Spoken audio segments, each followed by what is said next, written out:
We thank God for you as people are coming in. We're going to look at Romans chapter 9 today. This is where we're going to be at in Romans chapter 9. We're going to read the whole chapter, so be patient. We're going to go alternatively, meaning I'm going to read the first verse, you read the second, I'll read the third, you read the fourth, and we continue that way all the way until we get to the end. Are you ready? Oh, I got two people ready. Are you ready? Praise God. I want to hear you in concert when it's your time to read. Verse 1 says, I am speaking the truth in Christ. I am not lying. My conscience bears me witness in the Holy Spirit. Why? For I could wish that I myself were accursed and cut off from Christ for the sake of my brothers, my kinsmen according to the flesh. They are Israelites, and to them adoption, for the glory of the covenants, the giving of the law, the worship and the promises. To them belong the patriarchs. From their race, according to the flesh, is the Christ, who is God over all, blessed forever. Amen. But it is not as though the word of God has failed, for not all who are descended from Israel belong to Israel.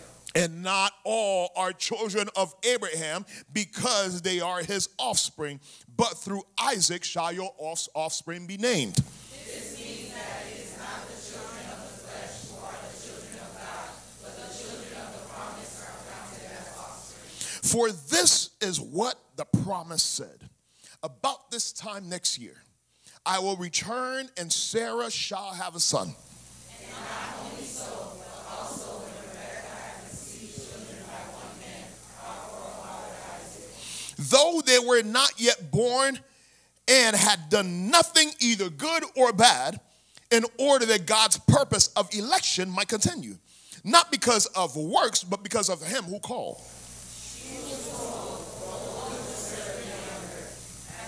As it is written, Jacob I loved, but Esau I hated. What shall we say then? Is there injustice on God's part? By no means. For he says to Moses, I will have mercy on whom I have mercy, and I will have compassion on whom I have compassion. So then it depends not on human will or discretion, but on God who has mercy. For the scripture says to Pharaoh, for this very purpose I have raised you up, that I might show my power in you, that my name might be proclaimed in all the earth. So then he has mercy on whoever he wills, and he hardens whoever he wills. You will say to me then, why does he still find fault? For who can resist his will?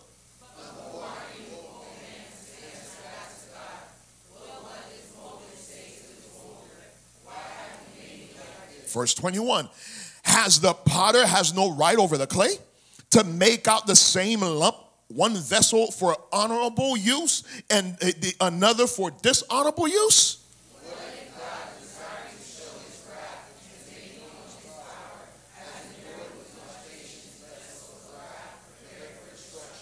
In order to make known the riches of his glory for vessels of mercy, which he has prepared beforehand for his glory.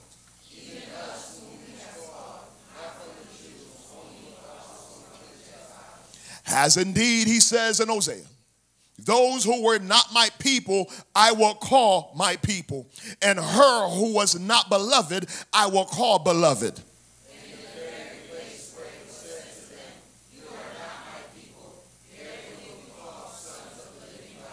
And Isaiah cries out concerning Israel, though the number of the sons of Israel be as the sand of the sea, only a remnant of them will be saved.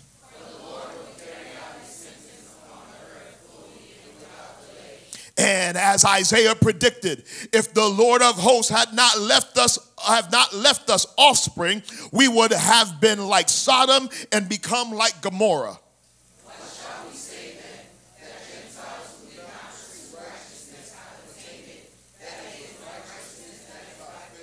But that Israel, who pursued a law that would lead to righteousness, did not succeed in reaching that law. Why? Because they did not pursue it by faith, but as it were based on works. It has As it is written, behold, I am laying in Zion a stone of stumbling and a rock of offense, and whoever believes in him will not be put to shame. Look at the person next to you. Tell them, God chose me. God chose me. God chose me. God chose me. No, they don't believe you. They don't believe you. Find somebody else. Find somebody else. Find somebody else. Tell them, God chose me. God chose me. God chose me. God chose me. God chose me.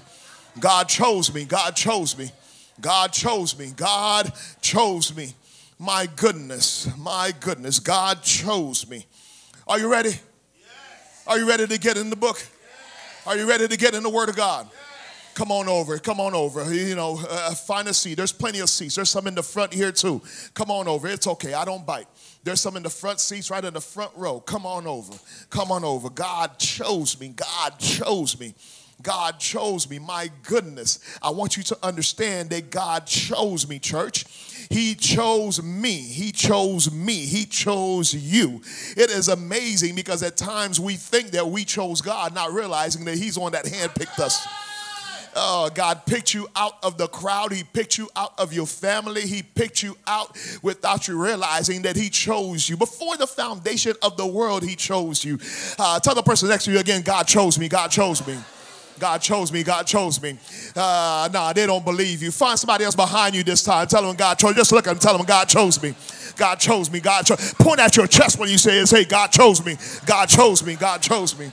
God chose me. God chose me. One of the things that I want to share with you today for you to understand when in regards to God. Listen, I remember Dr. Phil said this a while back, and when he said this, I believe it may have been our 4th year anniversary. He said, listen, you need to get in the ark. He said, get in the ark. He said, even though the ark may stink, inside the ark may have a whole lot of animals. Inside the ark, there's a lot of things that don't go right, but it's a whole lot better than the outside. He was talking about the flood. Listen, I'd rather be safe in the ark while it stinks rather than dying out there in the world. Listen, I don't know about you, but you need to tell the person next to you, get in the ark, get in the ark, get in the ark. Listen. Listen, I want you to understand, we are a church that loves people, but we do have some issues. But while we got some issues, we may not be perfect, but we serve a perfect God. Get in the ark, church. Get in the ark. Get in the ark. To get in the ark. While you are in the ark, I want you to understand that there's a love that you should have. God, there's a love that you should have for souls to be saved, because you should be able to love them so much for you to be able to cry out to God and say, God, I need you to save my families. I need you to save my friends. I need you to save people that's around me. But for some reason, we chill and relax as if, listen, the end of the world is not coming.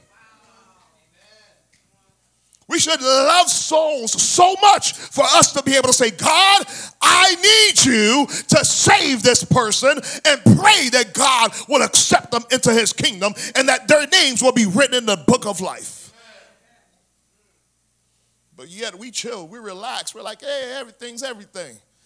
I'm going to live like I want. You hang around people that are not saved. You chill with people that don't know Jesus, but not one time do you mention Christ to them. Paul said, I was willing to give up my salvation if it was mine to give up, just so the Jews, the Israelites, could be saved. Could you imagine that? Would you be willing to do that? To give up your salvation so somebody else could be saved? Would you be willing to say, listen, God, you know what, leave me behind as long as my sister's saved? Would you be willing to make it to hell and then get thrown into the lake of fire just so somebody else could be saved? This is the amount of love that God wants us to have for our fellow brothers and sisters.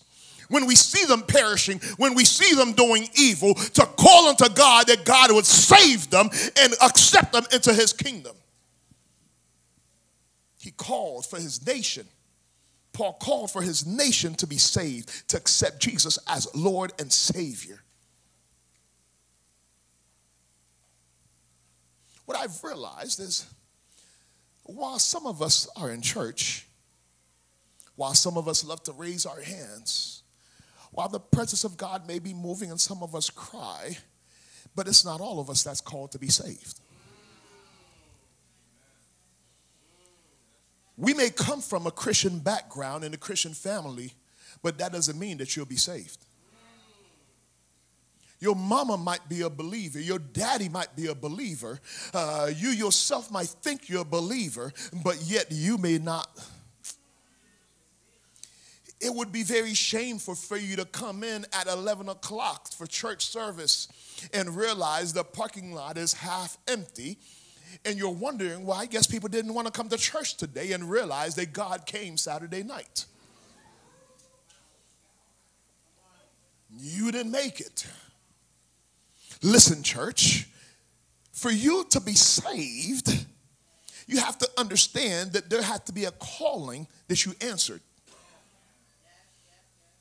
The Bible said that Israel had everything set for them. They had the adoption, they had the glory, they had the covenants, they had the law, they had the worship, they had the promise, they had the patriarchs, they even had Christ in the flesh. Give me a second to break this down for you. Israel had the adoption. In Exodus chapter 4, verse 22, it says, then you shall say to Pharaoh, thus saith the Lord, Israel is my firstborn son. Meaning God chose Israel not because there was anything special about them. God chose them so they could show the rest of the nations, listen, if you serve me, this is how much you could be blessed. God chose them specifically for that purpose. But yet, God still rejected them when they rejected him. When they crucified Jesus Christ on the cross, Jesus opened it up and said, listen, come, all you that are weary, that are laden, I will give you rest. 2 Corinthians chapter 5, verse 17 went opposite to it, because it says, therefore, if anyone be in Christ, he is a new creature. He says, old things have passed away. Behold, all things have become new. So that means as soon as you are in Christ, there's no more curses. Oh, help me, Holy Spirit. As soon as you are in Christ, nobody could try to put anything on you, because Jesus Christ has made everything new in your life. The key thing is you have accepted Jesus for real. Because some of us like to play church. We like to play like we love God. You like to pretend like you are part of the body of Christ, but yet you're far from it. And then he said the glory. Exodus chapter 40, verse 34 says, then the cloud covered the tent of meeting, and the glory of the Lord filled the tabernacle. But Jesus Christ, when he came, he said the tabernacle is no longer a physical building. The temple is no longer a physical building. In the book of 1 Corinthians chapter 6, verse 9 and 10, the Bible said, do you not know that your body is the temple of the... Oh, y'all don't know that verse. 1 Corinthians chapter 6, verse 19 says, do you not know that your body is a temple of the Holy Spirit within you, whom you have from God?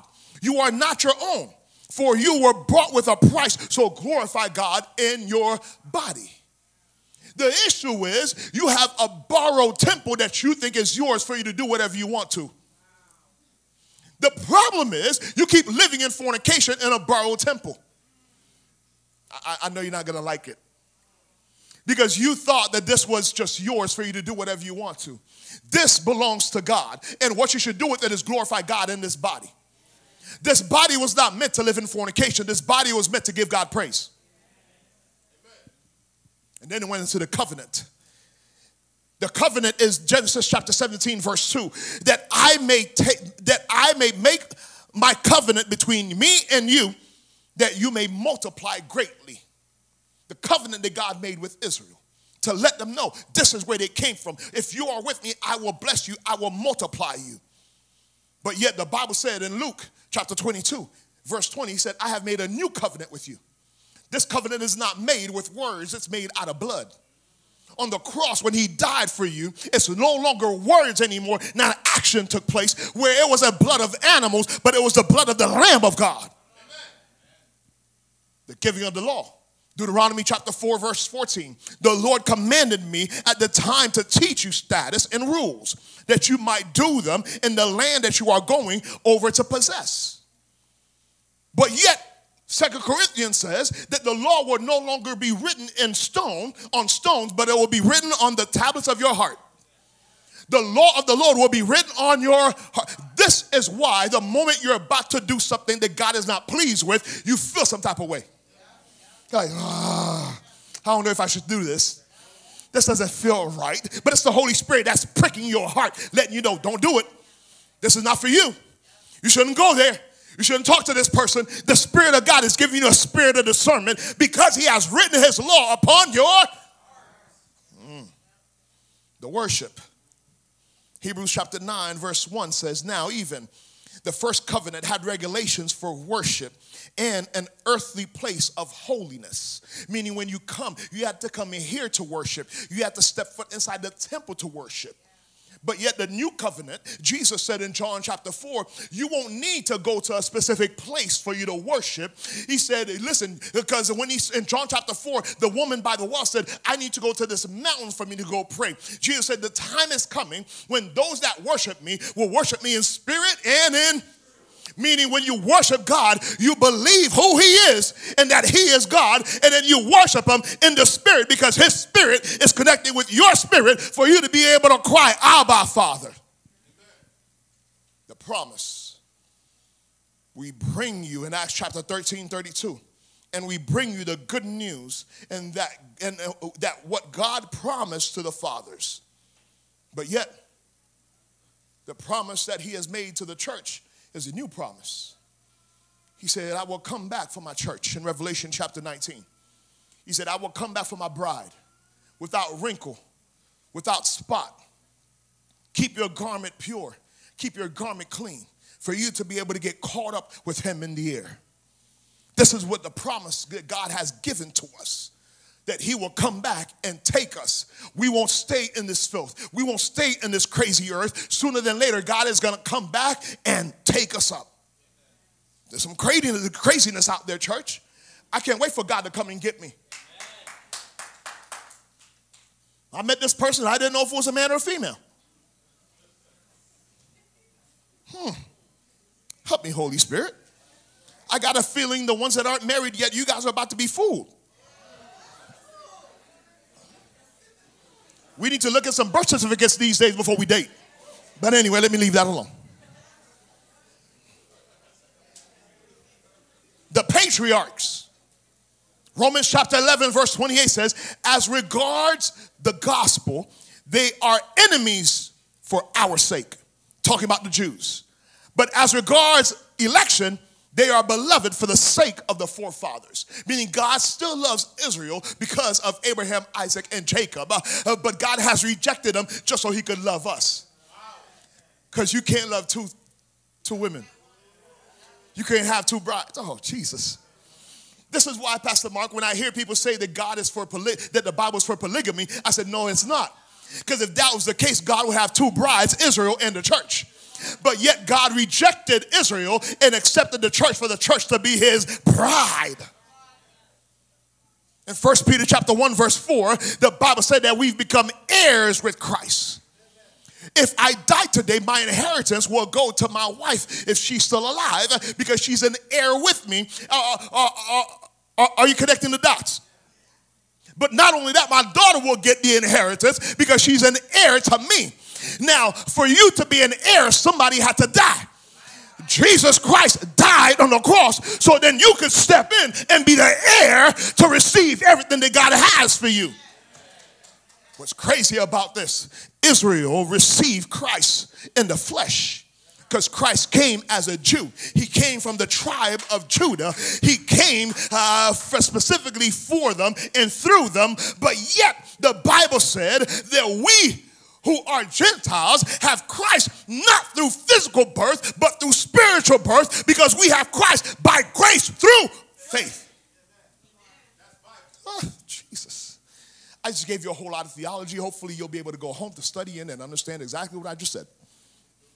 But I say all of this right here just to let you know that you are born free in Christ. I'm going to tell you again, you are born free in Christ. No one could sabotage your salvation because God had called you to be free. No one could enslave you. This is why at times people want to put restrictions on you. but I'm free in Christ. They want to tell you, listen, you got to be certain height, but I'm free in Christ. They tell you got to put on certain clothes. Don't God call you for you to dress modest, but you can't tell me what color I need to wear. I'm free in Christ. They can't tell me, they keep telling me, Pastor, you got to wear a tie and a suit. But I'm free in Christ. We are not children of the law. The Bible said the children of Hagar are those that follow after the flesh. But you're children of the promise. You came from Sarah. Meaning you are those that were born to live by the Spirit of God, and you are the child of promise. Hagar was a slave that had a child for it to become a slave. Once you're in Christ, you're no longer a slave to sin, but you are free in Christ Jesus to live according to the will of God. Can I continue teaching in here? I'm not preaching yet. I'm still teaching because I want you to understand God choosing you, God's selection of you, his election of you was supernatural. It was more than you could understand. Because while you were still in your sin, the Bible said God loved you. While we were still messing around, doing some crazy stuff, God loved you. While you still had 3, 4 wives, God loved you. While you had a wife in America, another one in Jamaica, another one in Haiti, God still loved you. And he called. I know you don't understand, because sooner than later, the calling will happen for you to truly accept the faith and stand firm on God, to be able to reject everything else and say, Lord, I am yours. Oh, you don't understand.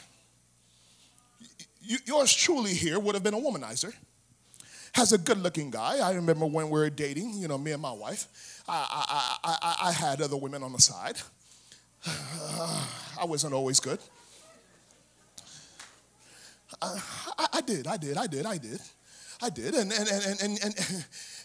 And yet it didn't take for her to come and say to me, don't do this, for me to stop. What happened was one day the Holy Spirit came upon me in a church service. I got up off the ground and I said, hold on, I got to let go of all these chicks that I got on the side. We actually broke up that time because we both felt like, listen, let's not play around with God. Listen to me, church. When you realize that you did not choose God, that God chose you, it is a humbling experience where now you're willing to give up anything just to be with him. I have realized what I have gotten. I have realized that God is so good to me, that God is so wonderful for me, that he is the greatest thing that I could ever have, the greatest person in my life. Therefore, I am willing to give up anything and everything to be with my God and to have him next to me and for him to be around me. Can I be honest with y'all, church? I think I was talking to Brother Tim and also Sister Danielle when I was explaining this. I said, I actually have deleted all social media on my accounts, on my phone. If you go through my phone, you won't find Facebook, Twitter, nothing on there. Why? Because I felt like the more I had these things, the less I felt God's presence. I am willing to give up social media. I'm willing to give up friends. I'm willing to give up followers. I'm willing to give up anyone. I'm willing to give up money just so I can have God once I realize what I have and who I have next to me. Because when I have Christ next to me, I gain everything else. That went over your heads. That went over your heads. I'm going to say it again. Once I know that I have Christ next to me, I gain everything else, even though it looks like I lost. You can lose a girlfriend, but gain a wife.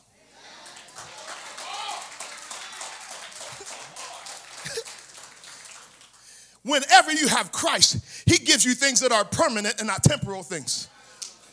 He gives you things that will prolong for life and not things that you're going to have just for a little bit of time. Listen to me. I want to explain this to you real quick before I let you go. There's a great comparison between God's sovereignty and your free will. I talked about this, man, maybe about 15 years ago. Oh, man, praise God. It is crazy because God's will for everyone is for all of us to be saved. Acts chapter 17, verse 30 says, the time of ignorance God overlooked. Meaning when you didn't know him, you didn't have anything, you didn't know anything about him. God overlooked, like, I know you're doing this. I know you're a prostitute. I know you're a drug dealer. I know, but he overlooked it because he knows exactly when he's going to get you. But now he commands all people everywhere to repent. 1 Timothy chapter 2, verse 3 and 4 says, this is good, and it is pleasing in the sight of God, our Savior, who desires all people to be saved and to come to the knowledge of the truth. This is his desire, this is his will, for all people to be saved. But when God calls, you got to answer.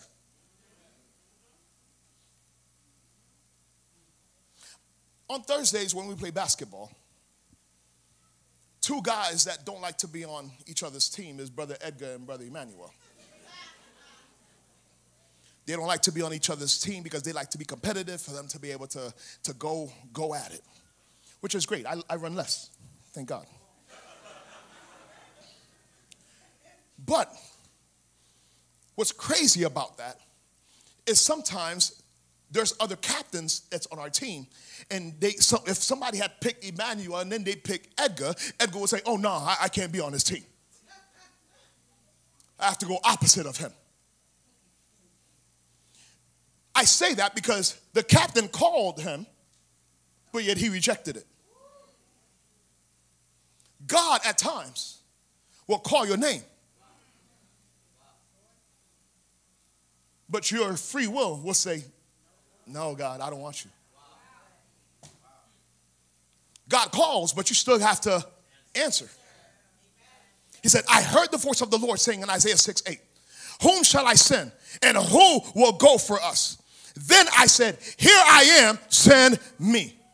The call was made, but who answered? Who answered? The thing is, some of us, we answer, but we're not going to do what God calls us to do. The call was made.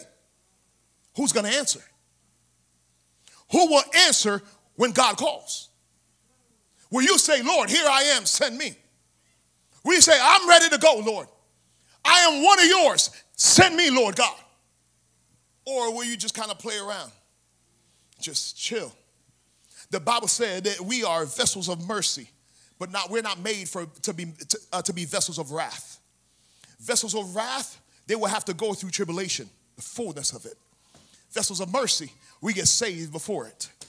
We're not meant to see God's wrath. Oh, you don't believe me. That if that's the case, then God would have left Lot in Sodom and Gomorrah. Because the Bible said if it wasn't him that came to get the remnant, then they would have been just as Sodom and Gomorrah. Because you're not saved by your own will. You're saved by the grace of God. The law can't save you. I'm going to say it again. The law can't. You could do good all you want. It can't save you. You could follow, wake up every day, have your own ritual, go out, do whatever it is, feed the poor, take care of the homeless. That doesn't mean anything. That doesn't mean that you're saved. You are saved by believing that Jesus Christ is Lord and confessing with your mouth. Can I be honest with you? You coming up front and somebody praying with you, having you do a sinner's prayer, doesn't mean that you're saved. Amen. There is an action that takes place. There's a public display that takes place that says that you are saved. And then there's an internal system that happens to confirm your salvation. What does that mean? That means everybody knows by your lifestyle that you are saved. And while no one is looking, your body, your own self will tell you you're saved. Because when you're saved, there's certain things you don't do. When you're saved, there's certain places you don't, oh, help me, Holy Spirit. When you're saved, there's certain things you don't get involved in. That whole backbiting is not for you anymore. That whole, living a crazy lifestyle is not for you anymore. Listen, you could have been gay yesterday, but today you're saved. Listen, you could have been a fornicator yesterday, but today you're saved. You could have been a liar yesterday, but today you're saved. You could have been somebody that was a murderer yesterday, but today you're saved. I don't know about you, but I'm glad that God chose me. I did not choose him. Listen, let's be honest. Let's be honest. If you were going to choose me to be on your team, you would say, heck no. You would say, hey, listen, he's too short. They say, nah, I don't want him. Some of us, we like our skin color. So I might be too light-skinned for you. Some of us, it's because that I am not fit enough. And some of us, it might be because I'm not big enough. Where you might not want to be on me, you would not want me on your team. But I am so glad that my Jesus didn't look at the outside to choose me. I'm so glad he didn't look at my good looks or my bad looks to choose me. Before I even came out of my mama, he handpicked me. What's crazy about this, some of you are here today, God handpicked you out of a family that was not believers. You try to preach the gospel to them, they think you're crazy. Some of you here today came from the Islam religion. They rejected you because you accepted Christ. They rejected you because God elected you. I want you to understand, God is the one that chose you before the foundation of the world. If I look at David, the Bible said that when it came time to anoint a king, even the prophet walked by and saw the first 8 sons, the first 7 sons. He was like, wait a minute, those look like the king. They stand like the king.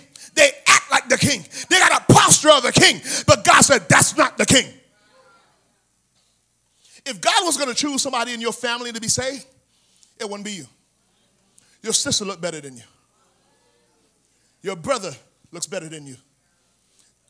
Your cousins could speak better than you. You got family members that dress better than you. You got a whole lot more family that are a little bit more debonair than you are. You got family members that are just so sophisticated. They're so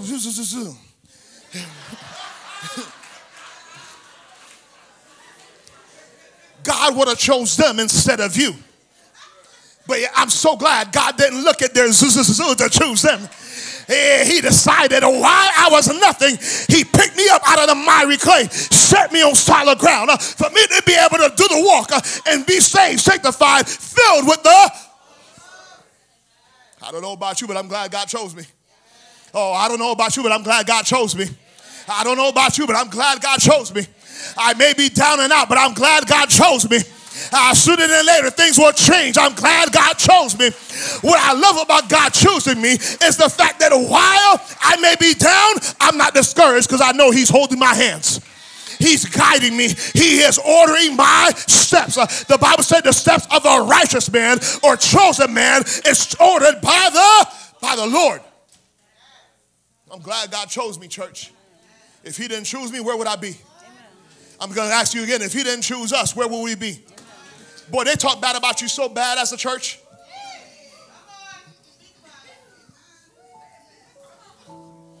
They talk about you so bad as a church. Like the ark, oh no. There are a whole bunch of sinners that go over there. There are no good people that go over there. All they do is make a whole bunch of noise. They're this, they're that. But I'm so glad God didn't look at the outside to choose us. Oh, no, that went over your head. If you looked at the outside, you would think that, man, these are the worst people that God could ever create. But yet, as soon as you walk in here, there's an anointing that God has in this place. Where there's healing that happens, there's breakthroughs that happens. I have seen miracles take place in this. Oh, was it the last year? The Bible, while we were praying for a child that was in a coma, before the service ended, we got the call immediately after and said, hey, the child woke up from the coma. I'm so glad that it wasn't man that chose us, it was God that chose us. I may not look like anything, but God chose me. I'm going to say it again. I may not look like much, but God, say it with me. I may not look like much, but God.